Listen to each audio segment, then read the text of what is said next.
Bonjour à tous chers mnémonautes et bienvenue dans ce nouvel épisode qu'on va destiner à la révision.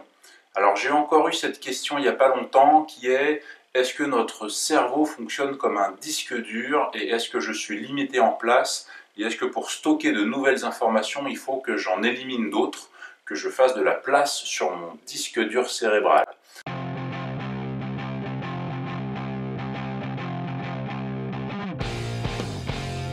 Alors, la réponse est toujours la même, c'est non. Pour l'instant, on considère que nos facultés de mémorisation sont illimitées.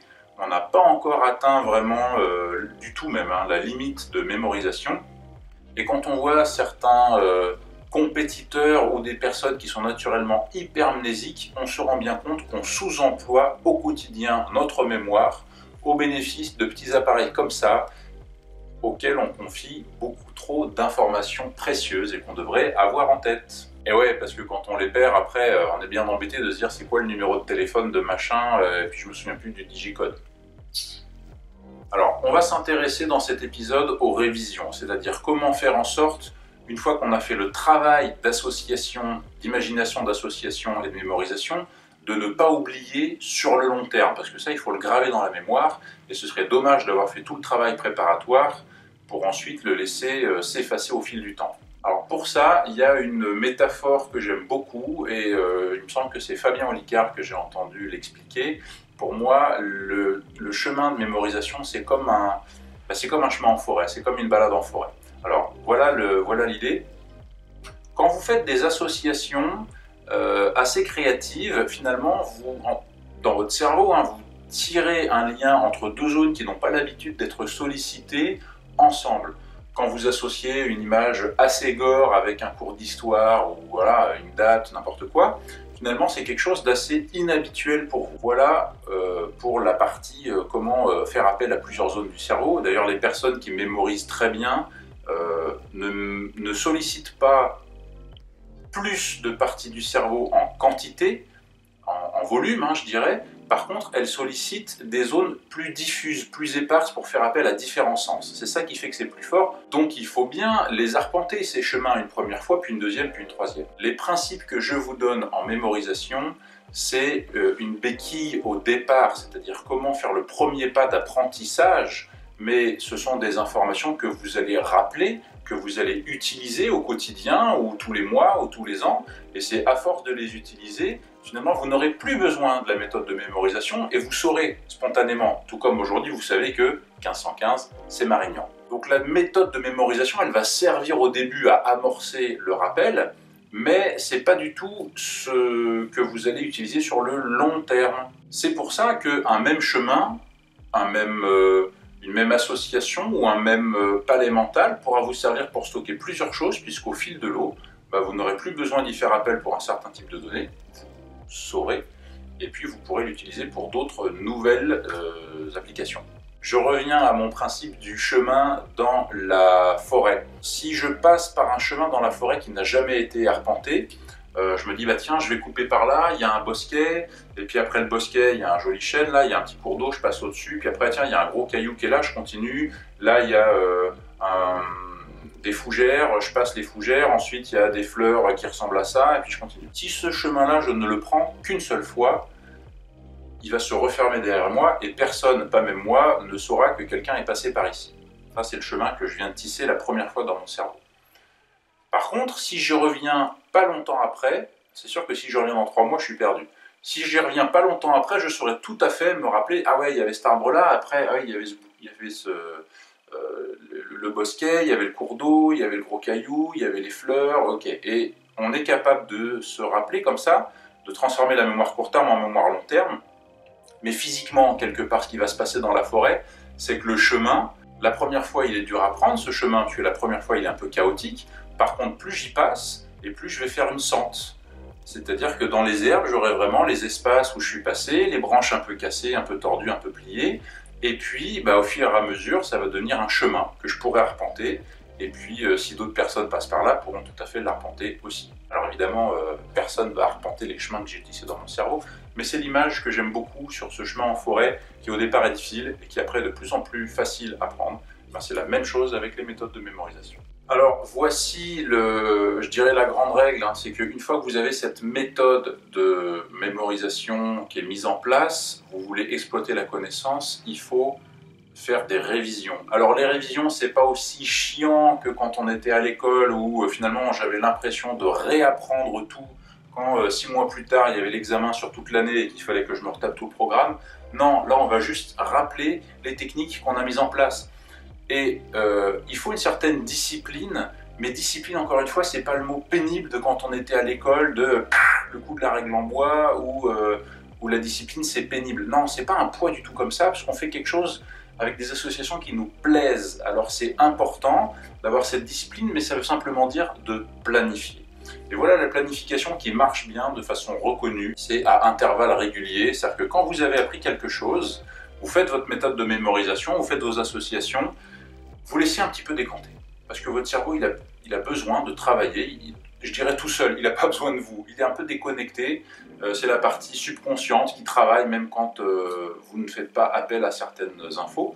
Par exemple, je fais une petite digression, quand vous avez un trou de mémoire, il suffit que vous disiez à votre cerveau, ah, on a sur le bout de la langue, ah ouais, attends, c'était qui ça, cet acteur, je me souviens pas.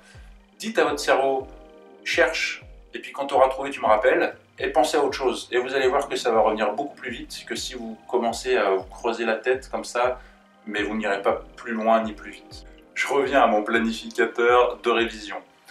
Vous avez laissé un petit peu décanter, 1 heure après, vous y revenez. Vous n'avez pas besoin de vos notes et vous parcourez la méthode que vous venez de mettre en place. Quand il y a un trou, je consulte, je corrige, ok, je refais mon association si elle n'était pas assez forte, et on y revient comme ça. 1 heure après, c'est bien.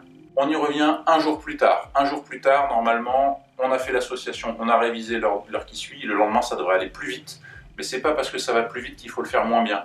Je prends le temps de parcourir chaque étape de ma mémorisation. Alors c'est sûr, si j'ai appris les 50 états, ça va peut-être me prendre entre 5 et 10 minutes de reparcourir l'ensemble, mais il faut le faire, c'est important. Donc le lendemain, 1 jour plus tard, je reparcours ça, et là ça devrait vraiment solidement ancrer. Normalement, il ne devrait plus beaucoup y avoir de zone d'hésitation, je n'ai plus à refaire les associations, c'est juste que j'ancre ça, et j'ai les mécanismes qui fonctionnent bien.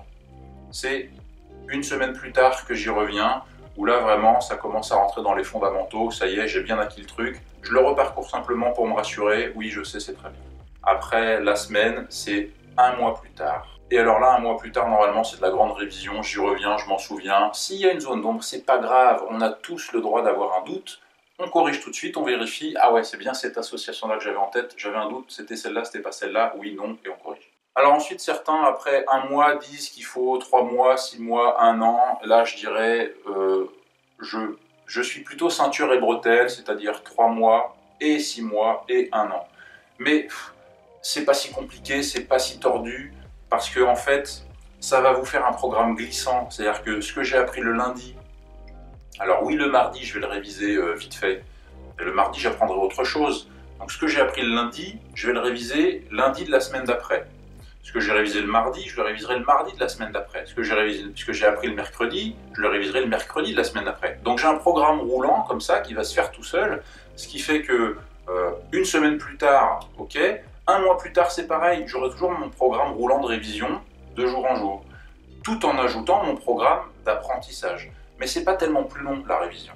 Donc ayez confiance, quand vous faites votre technique de mémorisation, vous planifiez dans votre calepin, dans votre agenda, pourquoi pas dans votre smartphone, mais hop, tel jour, révisez telle association, telle méthode.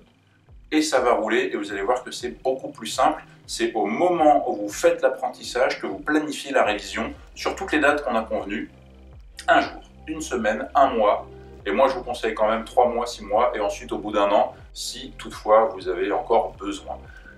Si c'est pour des examens, vous aurez normalement dépassé les examens. C'est un mot que j'ai appris d'un professeur à la faculté.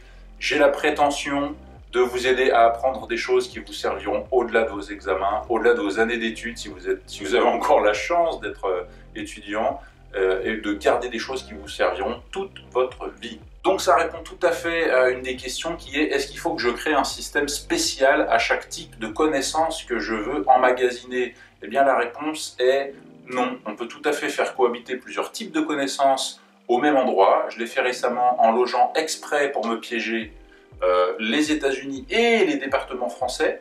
Donc sur les 50 premiers, en tout cas, c'est commun dans ma grille de rappel, parce que ça fait appel à des choses géographiques. Mais en vrai, j'appelle pas du tout les mêmes références, donc je me rends bien compte que je peux loger les deux au même endroit. Voilà, et après, c'est comment réutiliser un système sans se mélanger les pinceaux. Bah là, c'est la suite logique de tout ce que je viens de vous expliquer. Si vous avez des doutes, faites effectivement plusieurs grilles ou plusieurs palettes de mémoire, que vous arpentez d'abord un certain temps avec l'un, et puis ensuite vous le délaissez, vous utilisez l'autre que vous avez créé, le temps que la mémoire se purge sur le précédent, et puis vous continuez comme ça. Il suffit pas forcément d'avoir beaucoup de grilles de rappel ni beaucoup de palettes de mémoire.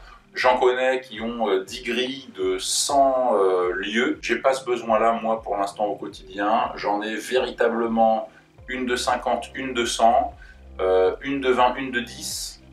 Et puis après, si j'ai besoin de petites associations au quotidien, j'utilise beaucoup les symboles.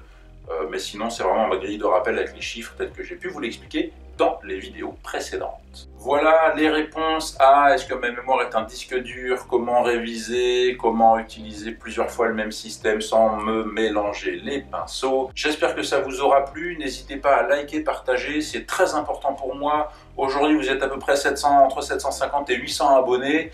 C'est bien, mais c'est pas encore assez, il faudrait qu'on soit au moins 50 000. Vous êtes nombreux à me faire des retours super positifs, mais ça veut dire qu'il faut aussi partager ça avec vos potes, parce que si on fait ça, la chaîne va grandir et j'ai vraiment envie, moi, c'est ma conviction personnelle, c'est pour ça que je le fais gratuitement, c'est d'essayer d'amener ces techniques-là au maximum de personnes possible. Ça veut dire que je compte sur vous, je ne peux pas y arriver tout seul. C'est un appel à l'action un peu plus long que d'habitude, mais ça me tient vraiment à cœur. Et plus on sera nombreux, et plus ce sera bien. Voilà, donc merci à tous pour votre fidélité, et à très bientôt. C'était David pour Mnémonote. À bientôt, et prenez le temps de vous en souvenir. Et plus on sera nombreux, et plus la connaissance sera diffuse. Merde, c'est nul. Et plus on sera nombreux, et plus... Ah, putain,